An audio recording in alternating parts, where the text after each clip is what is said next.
Let me see. I'm going to just start knocking back some of my construction lines, getting rid of some things all the way.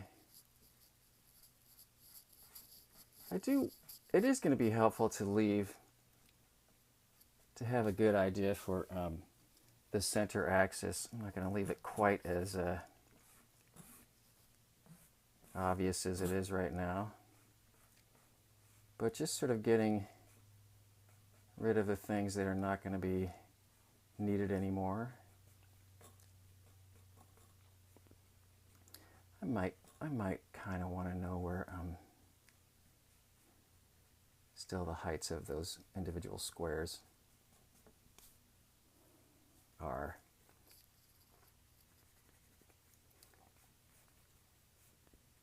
But not so critical.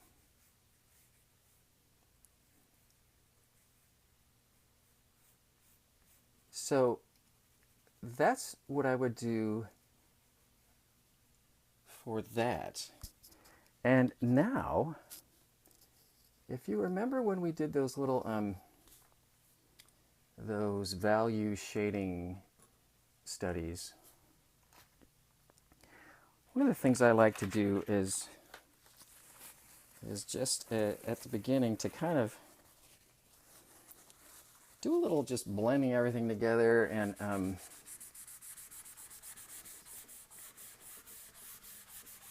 it's always fun to kind of see what it's, blending this stuff, and as it smooths out a little bit. I always find that enjoyable, and I it's good in a couple ways. It helps to sort of know where we're going to pull out what's going to be the whitest of the bottle. And it's also going to just sort of knock back the whole thing in general to blur it out a bit. But it's still going to help us have a good sense of where everything is. It's so easy to kind of get lost in too close to the to all the details, and doing this sort of helps kind of see it in a different way. It doesn't seem like this drawing that you've made, and it better be great, and it better be perfect, or else I'm no good as an artist, and why am I even it helps just sort of take the pressure off, I feel like. And I know that that's something that a lot of artists enjoy doing, is just kind of, after you've done this sort of initial lay-in, just to knock everything back. Some people will erase it even more than that, but I'm just going with that. I think the one thing I need to do is just sort of indicate where the bottom of the foil is going to go. And I'm keeping this nice and simple at the top, but I am going to create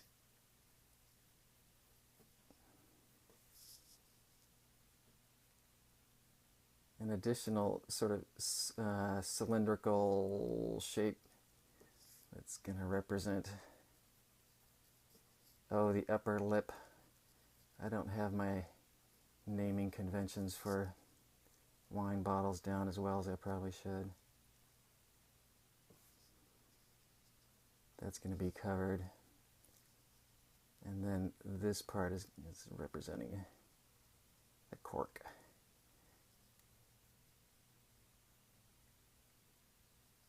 This is a whole sort of fun little shape in itself, I will say. But something like that for now. And what I'm going to do next, if you remember when I think I just used my fingers for the study,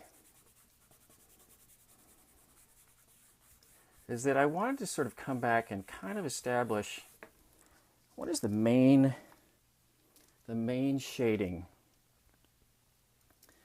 of this object I'm drawing? And this is because it's a cylindrical item, and because I'm imagining that the light source is coming from over this way, I'm first going to just sort of erase away a little bit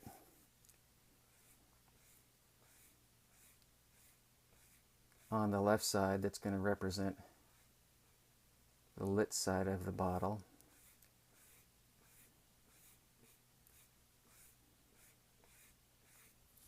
I'm not worrying, just kind of starting to think about overall shading.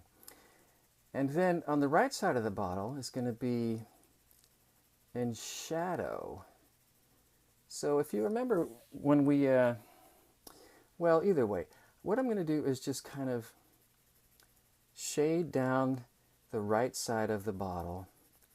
I'm not going to worry about whether I'm staying exactly in the line here. I'm going to stay nice and light. I'm going to stay overlapping. I'm going vertical, which I would suggest doing. But the main idea is that I want to make sure that after everything is said and done, that the primary three-dimensional structural form this reads as is a cylinder. There's so many little sort of details, so many highlights, so many dark areas, so many light areas. But I want to make sure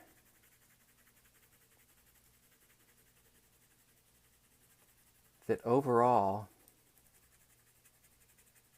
that there's a change in value from the light side to the dark side. This is seeming a little bit, this is reminding me of a Batman character. I didn't mean for it to be kind of that much.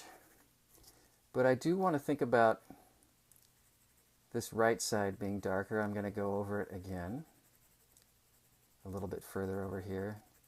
Two-Face. Two-Face? Either way.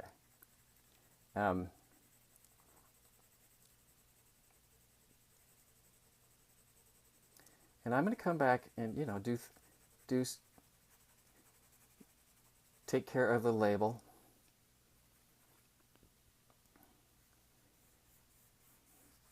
But I just want to make sure that the overall gradation of value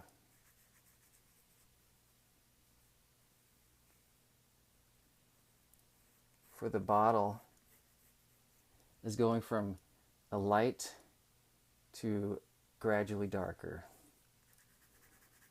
I'll be working, I'm going now in the opposite direction. Still a pretty light touch. I don't want to, this is my 4B, I don't want to get too much shading with this guy because that'll start to build up and get shiny.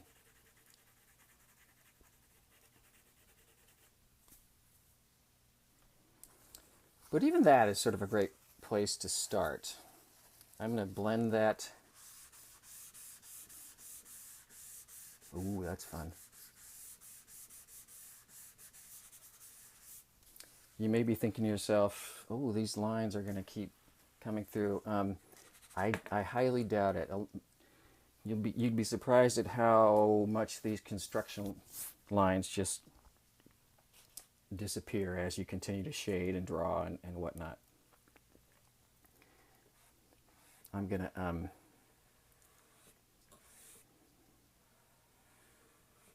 bring in my kneaded eraser and just kind of clean things up a little bit so edges are a little bit more defined.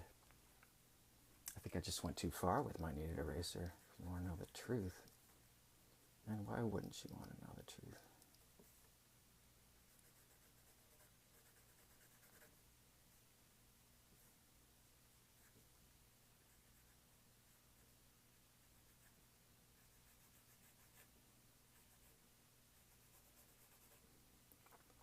This is a great example of why I still want to have an indication of where my center axis is. If I erase too much away on one side, I still want to know that as I'm adding that back, I want to make sure it's still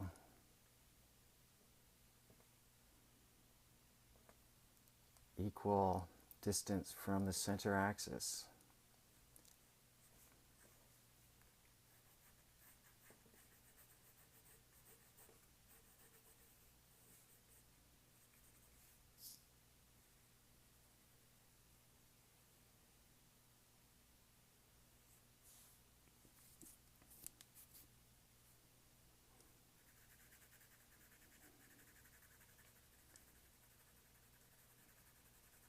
I'm going to bring in just a touch more.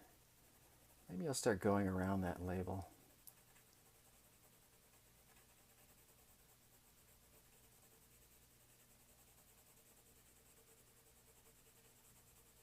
Side of my pencil. A little bit more pressure. Not so much that it's starting to get really shiny, but it is starting to build up. And then when I want to, as I continue on shading, it's when I'll bring in my my other pencils, my darker pencils that will build up good dark color without getting shiny.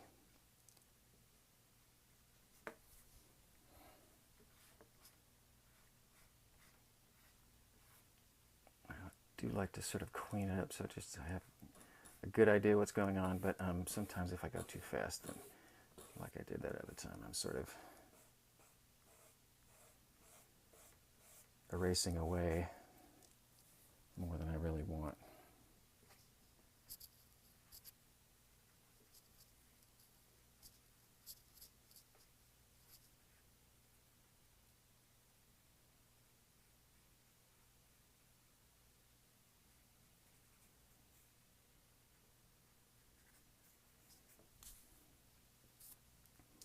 So that's a nice little start for now.